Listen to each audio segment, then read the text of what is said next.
Of all the places in the world, why did you choose Marbella as a place for you? The only place that has like elite world-class gyms, entrepreneurial community, year-round weather, beaches, like the best beaches, the best mountains, direct daily flights to Ireland and the UK, and it's pretty much English speaking. You know, even the locals here speak fluent English. Thanks so much for having me on, Christian, and what you're doing here, what you're building. I'd love to see it. Like, I'd love to see more Irish people coming out here, especially coming out here in a productive way. Really focusing here at Core Estates to kind of, continue investing in property because we see that as such a potential, but also to help people do exactly what we're doing. One of the things that you did was you renovated your villa. Yes. And I always find it really interesting to kind of get an understanding from the homeowner's perspective. But it's actually a bit of a story. There's a story behind it. So, hello everyone. Today I have the absolute pleasure of being joined by the one and only Rob Lipsett. To be honest, Rob, this has been something I have been trying to arrange ever since I moved out here. So I really appreciate you taking the time to pop by. From watching some of your content online, it was kind of very clear to me that not only do you know a lot about the health and fitness side of things, but you also know a lot about Marbella. yes. You're kind of the man of Mr. Marbella. Self-proclaimed mayor of Marbella. Yeah, no one else calls me that, just myself. That's exactly it. So I said, no better man to get some insights as to your opinion on Marbella. And I also wanted to kind of touch on your lovely home, Villa Lipsett, a little bit later on. But, for the people that don't know, we have a couple of things in common. So one, we're both from Dublin in Ireland for our sins. And both have decided to live and spend the majority of our time here in Marbella. And I suppose I really wanted to kind of get your opinion as to, out of all the places in the world, why did you choose Marbella as a place for you? For sure, great place to start. So thanks so much for having me on, Christian, and what you're doing here, what you're building. I'd love to see it. Like, I'd love to see more Irish people coming out here, and especially coming out here in a productive way. So thank you, and a lot of respect for what you're doing. Now, in terms of Marbella, why I ended up coming here was actually because of COVID. It was because of lockdown. I was living in London at the time, and gyms closed down. So I need the gym to not only work, but for my sanity as well. In Ireland, it was the same. Everything was shut down. And so I kind of chalked things down. I said, where in Europe is slightly open at the moment? Where are gyms open? And where is within the EU? And where am I kind of familiar with? And I think, Ireland, Marbella has a lot of history. A lot of when you're connections, a lot of connections. It's one of the most popular destinations that Irish people go to. So I said, I'll come out here for a month. I'll see how it is. And nightclubs were closed, but the gyms were open. So I was like, oh, you can actually live here. Music to your ears. Exactly. I was like, oh, I can be really productive here. And so the weather was, of course, amazing. And I found myself thriving here. I actually worked harder. I increased my client list. I increased my earnings from actually being out here and from meeting other entrepreneurial people as well in the fitness industry. And then around like 2020, 2021, I'm not sure if I played a part in this, but it became like a bit of a hub for fitness entrepreneurs as well, as the gyms here are just amazing. And then when you go through a checklist in terms of places in Europe, it is the only place that has like elite world-class gyms, entrepreneurial community, year-round weather, beaches, like the best beaches, the best mountains, direct daily flights to Ireland and the UK, and it's pretty much English speaking. Even the locals here speak fluent English. They're just absolutely fantastic, and they're very tolerant with us tourists as well. My Spanish has failed a little bit. Hablo poquito, But and everyone's very welcoming here, and so when you go through all those that checklist, it's the only place in Europe that I can think of that. Yeah, no, absolutely.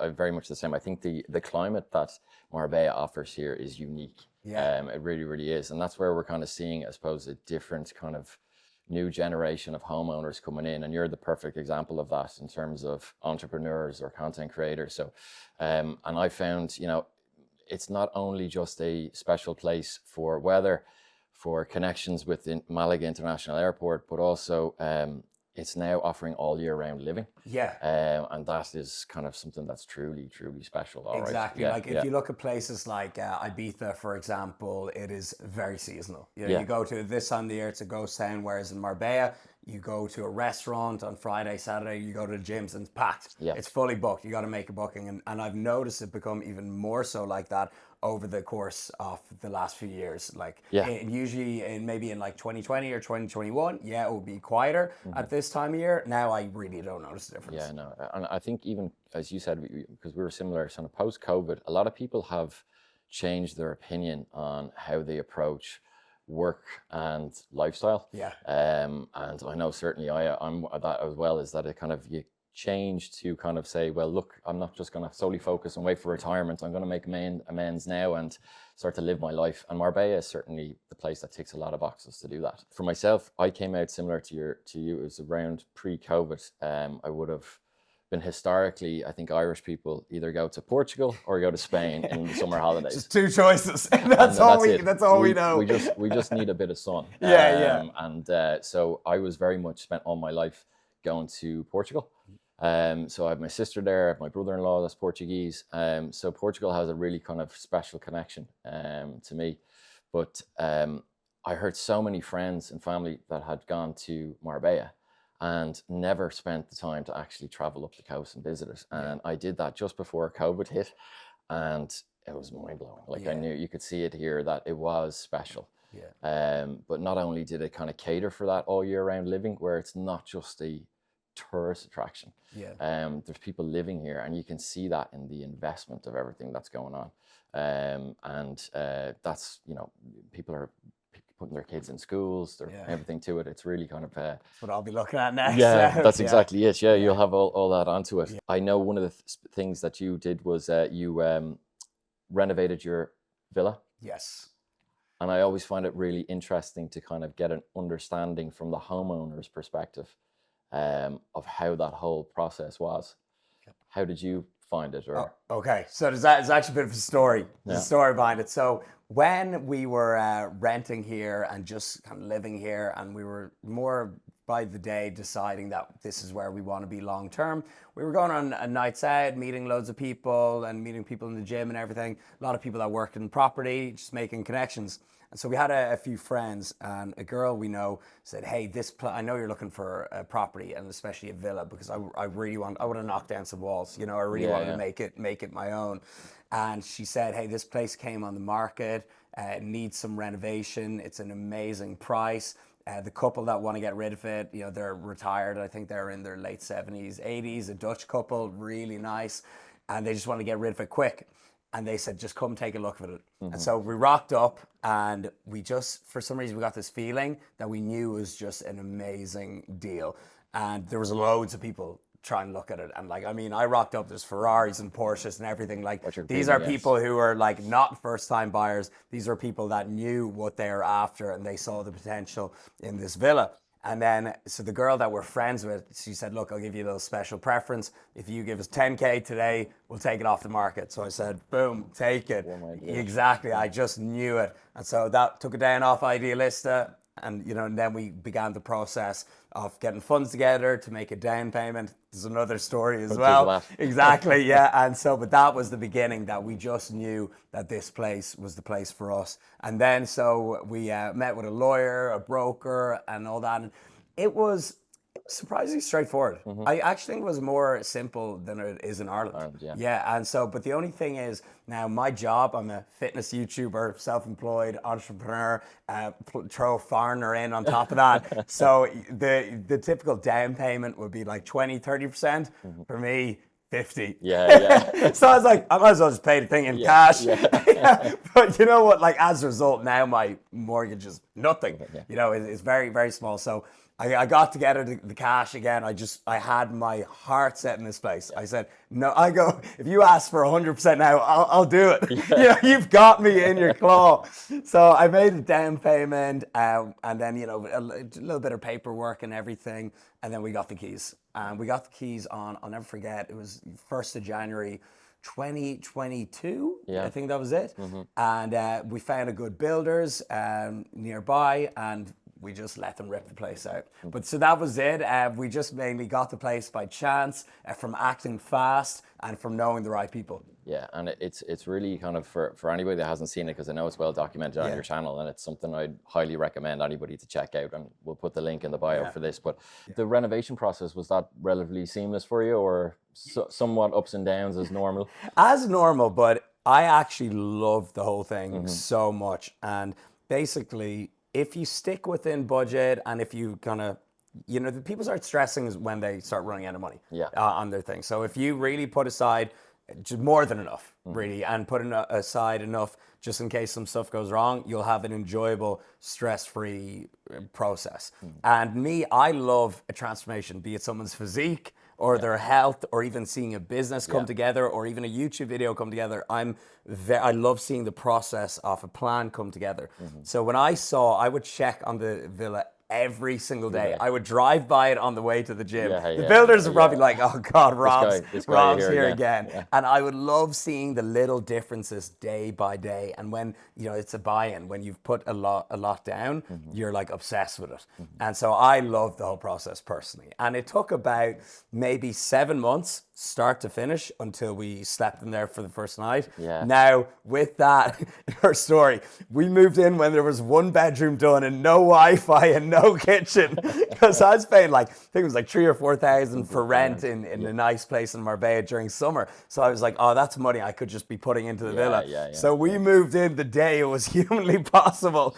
There was still construction going on downstairs, but that hurried them up as well. Exactly it. But it's worth it when you see the result of what's actually come. The transformation from the start to now is spectacular. I'm not exaggerating. I'm not BSing. It was one of the proudest and most enjoyable feelings I've ever felt. And I've done some really cool stuff in my life, but having a home and building it yourself, seeing it come together, and just seeing that finished product, I've still, to this day, the feeling hasn't worn off. I still wake up in my dream home and I'm like, this isn't real. This can't be real. Me and Linda, we're both like, what the hell? We can't believe it. The effect hasn't worn off, especially when the sun is out. You're out in your pool, just flipping some steaks on the barbecue. That's the best thing in the world. That's exactly it. And I think from even you showcasing that and, the rest of your lifestyle here, I'd imagine you have a lot of people contacting you either for, well, I'm looking at the possibility going to Marbella, or asking for advice. Is there any common questions that kind of regularly get asked for people wanting to come out here or move? Yeah, so 2 of my friends have actually bought villas here. Oh, right. So and one's from the Netherlands and one's from America. Right. So people are they're seeing that, and they are like, we'll do whatever it takes to live this lifestyle. They'll move across the whole world, you know?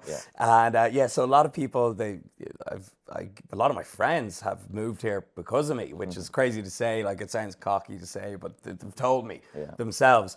But so the main thing is really just you got to piece together what you want your day to day to look like, if you can really envision yourself living here. And what I say to do is, don't come here for a weekend or 2 weeks and say, hey, it's great here, I'm going to live here. Try come here for minimum 3 months and do the groceries here. Actually live your day-to-day life here, because it's easy to fall in love with somewhere when it's summer and the high season and you're here for a few days, but try to actually live here before making the massive decision of buying. No, absolutely. I find that the same as well for a lot of people, because some of our clients that are coming out here, they've been coming out here for a long number of years, and then also just unsure of making the move. And I think even from an Irish perspective, it is kind of daunting doing something new in a foreign country. But that kind of gave us the real passion for myself, because where we come from, I come from a different background altogether. In Ireland, I'm 20 years managing a logistics company within Ireland and the UK. And we've been very fortunate to, I suppose, the success of that business to invest in property. So we've been doing that in Ireland and Portugal, and only most recently in Marbella. And so we know exactly that it can be really a daunting task to go through, and people not speaking the language, or who to go to or whatnot. But when we came here to Marbella, we saw that there was so much potential in terms of property investment. So when you buy in pre-COVID, I can only imagine the price for a property, Villa Lipsett now. It's tripled. Yeah, exactly. It's tripled. Yeah, exactly. And this is what we're seeing, and it's only going to get more and more. you can just see the level of cranes that are going on here. Yeah. And so we're really focusing here at Core Estates to kind of, continue investing in property because we see that as such a potential, but also to help people do exactly what we're doing. Yeah. And that's, I think it's a blessing to be able to do that in a place that we call home now as Marbella. So exactly. And so what's this, when someone comes to you, they come to Core Estates, what's the step-by-step process? They come to you, they say, I want to purchase a villa, or they want to buy and renovate a villa. What's the process? Exactly. So going through the whole detail is trying to understand is are they looking for investment? Are they looking to move here? What is the real purpose of what they're actually coming to Marbella for? Because there's some different angles that you can kind of look or make recommendations to them. The other factor of it is that if they are looking to move here permanently, well, we want to try and actually get an understanding of where is the location? Do they have kids involved? Do they want to be close to schools? So there's a few varying factors, but once we do that, we kind of prepare a property selection for them. Yeah. I wouldn't go into more than 3 to 5 because it can be just overwhelming.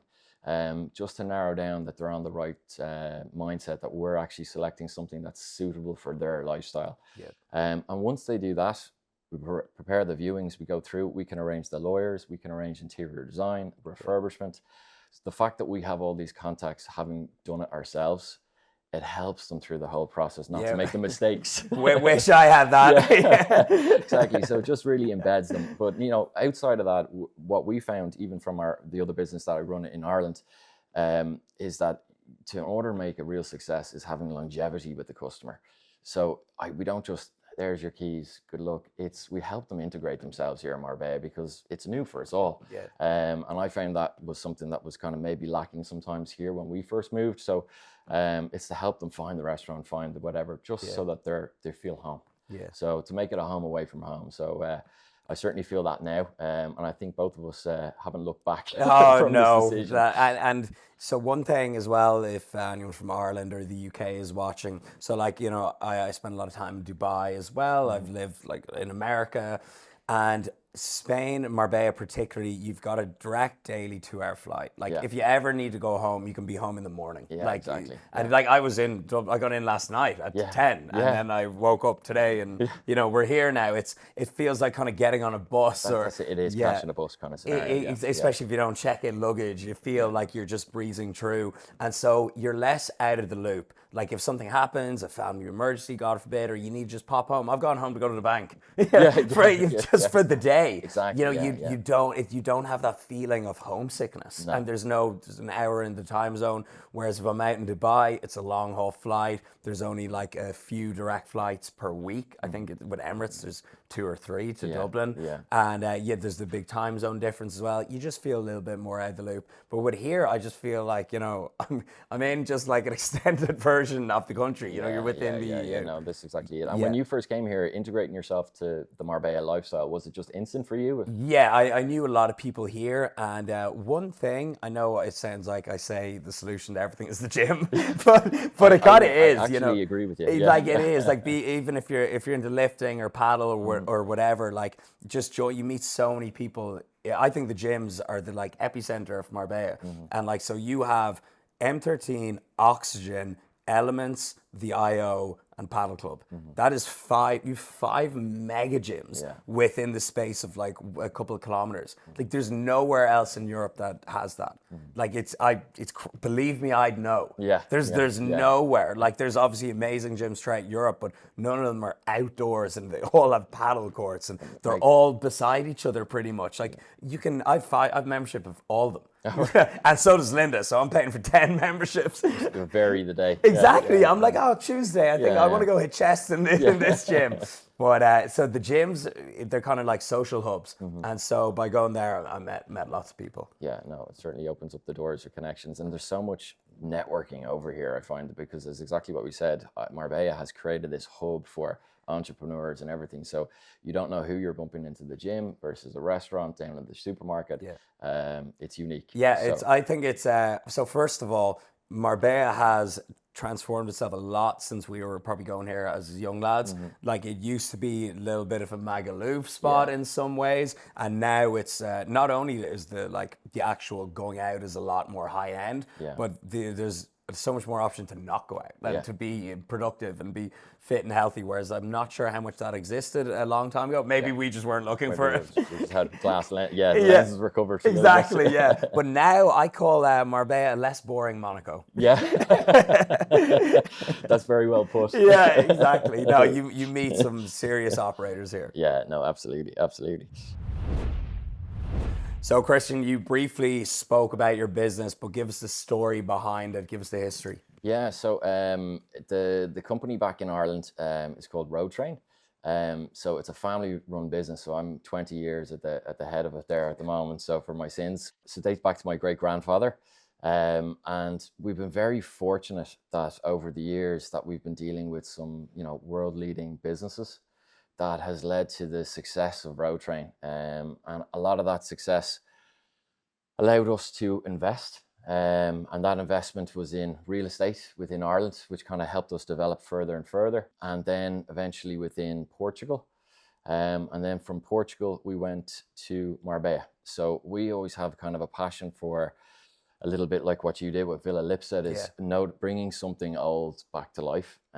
So as much as it's impressive to buy something off plan and doing whatever, but we also found it also beneficial to see property in prime locations that have been let go and just needed that little bit of tender love and care. So that business has been the heart and soul of everything that we've been able to do. And it's really kind of developed us creating core estates here in Marbella.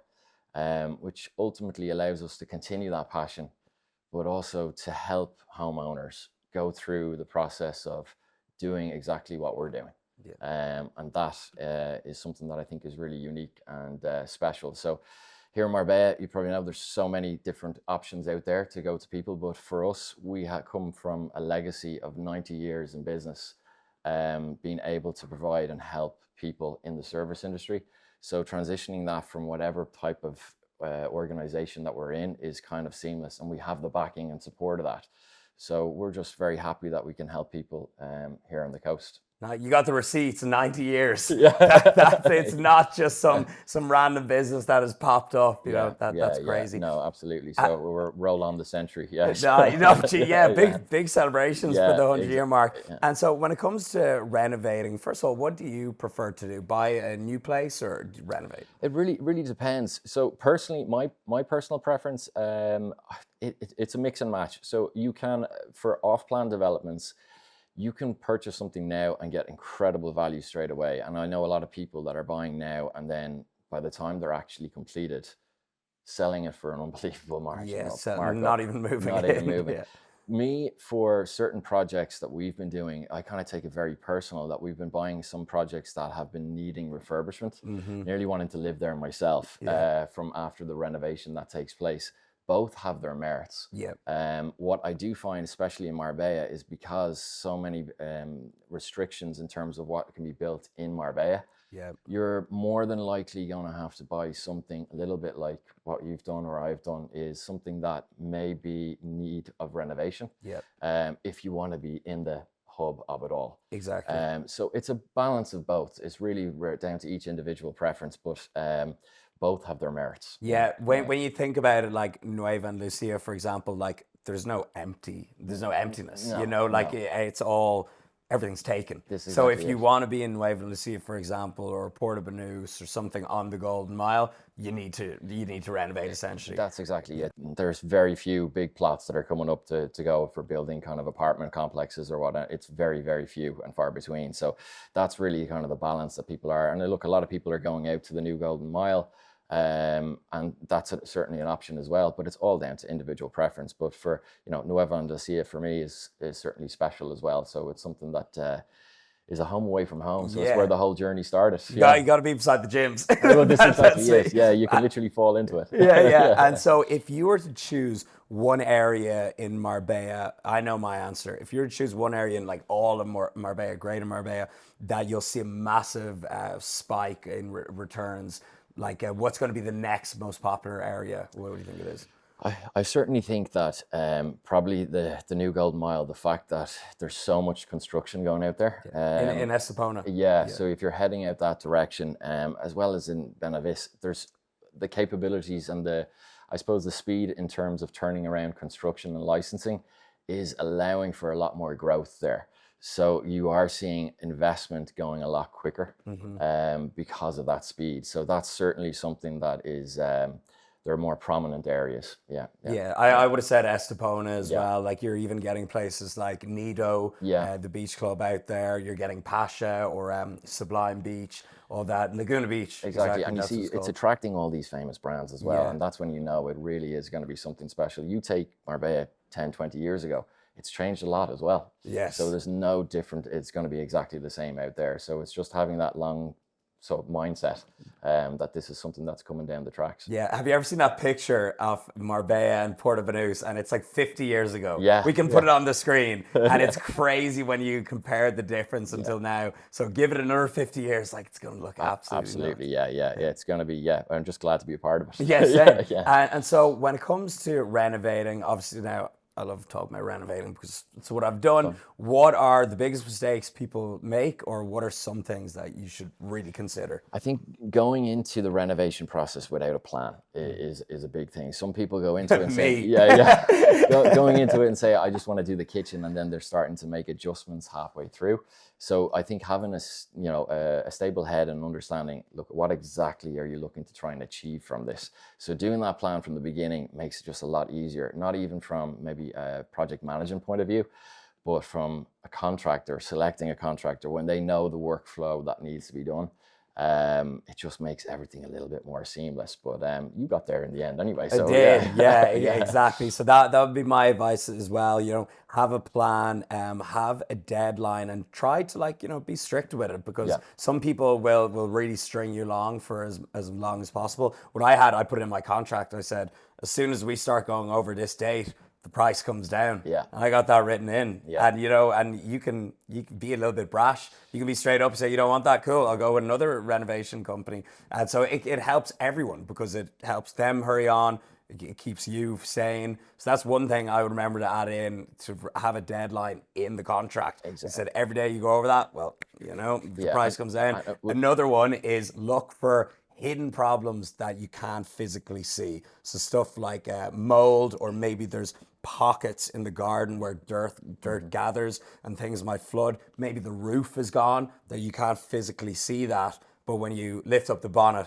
there's a lot of problems. So I'd say look for invisible problems as well. Exactly, yeah. And as you said, you were here during the whole process, which is beneficial. And I know some clients, and this is what is kind of an added benefit that we do, is that they're traveling back and forth. To have somebody that you can rely on to kind of say, look, at least I know it's going to be looked after, because we've gone through it. The problems to be looking out for, to kind of help them along the way, because you can be strung along if they know that you're not here or what's going on. So it's important to have that balance between it all. Yeah. And so in terms of moving to Marbella, moving to Spain even, or Andalusia, and getting your residency and everything, what's the process like for that? Because I know it's quite different for Irish people and people from the UK and everything. Yeah, so I think with the golden visa that's gone there now, that's leaving in April, that's something that's caused quite a stir, I suppose, for most in terms of the UK, even from the American market as well. For us, obviously, I think a lot in the UK have also obviously gotten Irish passports as well at the moment. Yeah, I think it's definitely more seamless for Irish people. Yeah, it makes it a lot easier, all right. So coming in here, the fact to Marbella and being part of the European Union has made it very, very seamless for that. So we're somewhat fortunate, but we do have probably very good contacts within the legal market that we can help people come in to kind of understand if they're looking to live here. Visa requirements can be assisted all the way through. So it's a one-stop shop as soon as they kind of come in. What they're looking for, whether it's a property, all the way to their tax advice, legal advice, can all be catered for. And again, it's all about who you know out here, and getting the right people. But that's something we can assist very easily with. Okay, nice. And you got the Beckham law as well and everything. Yeah, it's another absolutely. one. Yeah. So there's ticking a lot of boxes here. I think Spain within Europe, that's something that has become very unique to kind of attracting a lot of wealth coming in here, especially for those tax incentives. So we picked a good spot. People think they're oh, Spain is the worst tax place ever.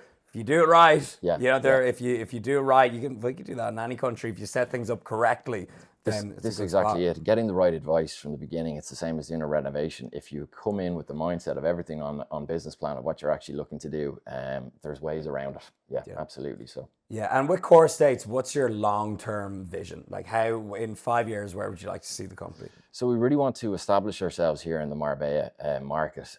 So not just as another real estate agent that's ticked off the box here.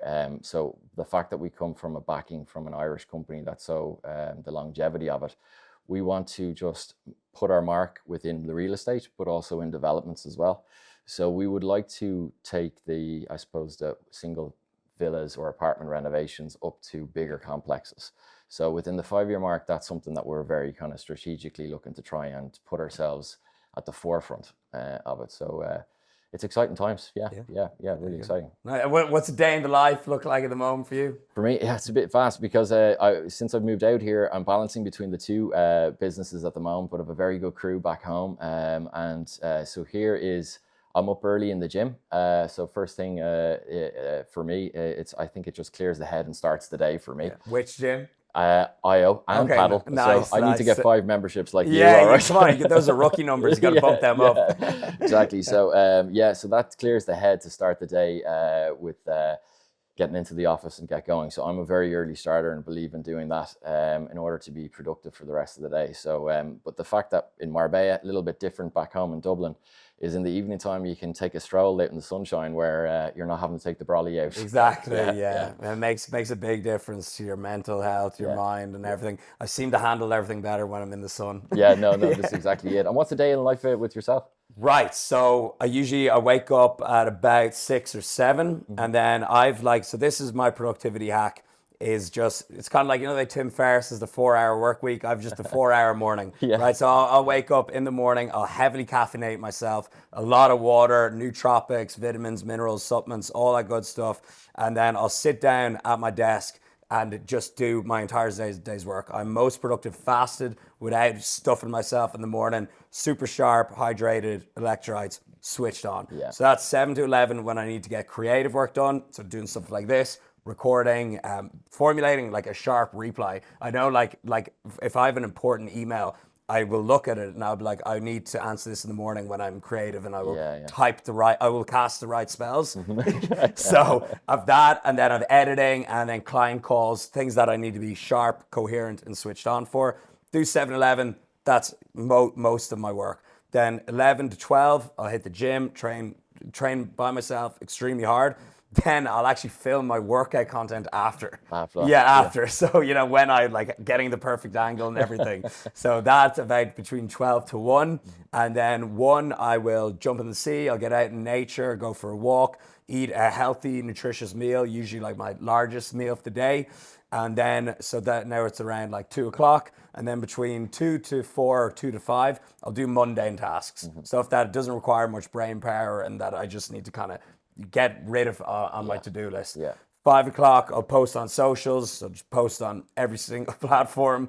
And then around 6 p.m., I'll try clock off, wind down. And do you fully switch off? I do, yeah. I've made the mistake as an online entrepreneur to not switch off.